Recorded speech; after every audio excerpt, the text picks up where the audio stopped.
cosa che manca a tutti noi è la base del Feng Shui tradizionale che diceva questa frase: segni e sintomi. Ora dobbiamo capire una cosa, che le cose ci arrivano prima con dei segni e con dei sintomi. Noi, se siamo attenti alla nostra vita, noteremo dei segni e dei sintomi prima che arrivano delle questioni importanti. Ti faccio un esempio: ti arriva un po' di mal di stomaco, ti senti un attimo acidità di reflusso, ti senti un attimino qualcosa che non sta bene, hai dei segni, devi ascoltarli. Poi non ti puoi stupire se ti inchiodi in camera da letto e non ti muovi perché hai mal di schiena, perché quei segni stanno avvisando che hai uno stress che sta aumentando e si sta accumulando nel tempo.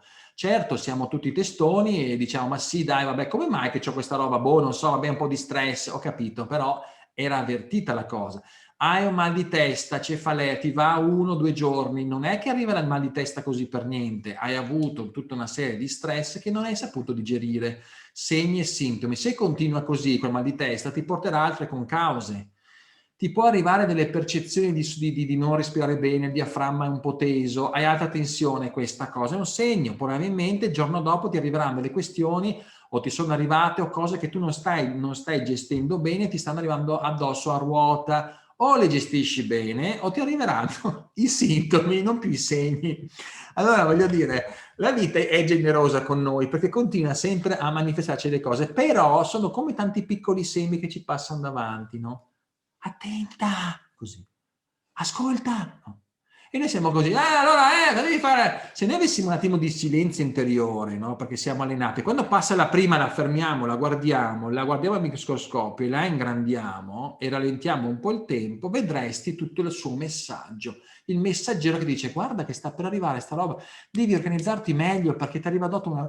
devi fare allora, perché se no capisci, allora dice, aspetta, ok, non è una cosa che posso dire, ma sì, lo faccio dopo, questa è una cosa importante, devo dargli, perché se no, ecco.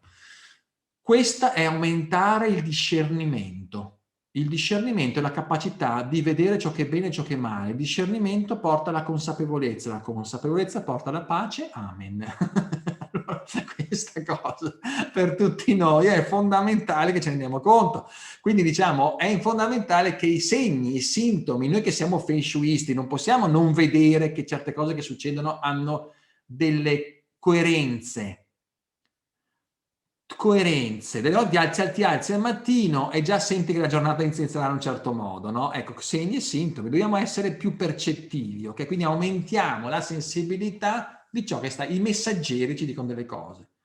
Però vi dico che anch'io sono un zuccone perché mi arrivano tante cose e ci vado sopra. Allora lo dico a me prima di voi, lo dico a noi come Dippo, come mantra, dobbiamo aumentare l'aspetto di osservazione.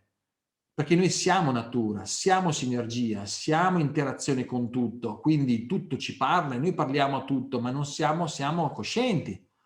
Quindi qualsiasi cosa ti sta capitando e soprattutto il tuo corpo è il primo cartina tornasola che ti può dire come respiri, come sei, le spalle, la tensione, lo stomaco, come mangi, come defechi, abbiamo visto tutti questi aspetti qua, come hai dormito la notte, come respiri, qualsiasi cosa che ti succede, ascoltati, perché c'è un modo anche per rispettarti di più, per amarti di più, per farti regali giornalieri che voi state continuando a fare, spero per voi bene, e quindi per aumentare questo ascolto anche di dire ok, adesso però cosa ho bisogno? In che modo posso affrontare questa cosa? Sto accumulando troppo. Ecco, se anticipiamo questo, faremo anche delle azioni che ci permetteranno di avere più equilibrio. Se non le anticipiamo, purtroppo la natura non è generosa da questo punto di vista che aspetta. Poi arriva la botta, arriva il sintomo diretto. Ok, poi diremo, cazzo, adesso ho capito, devo imparare meglio. Però questa è una grande chiave, per cui segni e sintomi, portate anche in natura, se tu vedi delle distorsioni, delle distonie in una casa, vedi qualcosa che non quadra, queste rispondono a livelli più profondi. Ecco perché è importante che continuiamo a allenarci anche su di noi, a capire tutte queste sinergie. Quindi,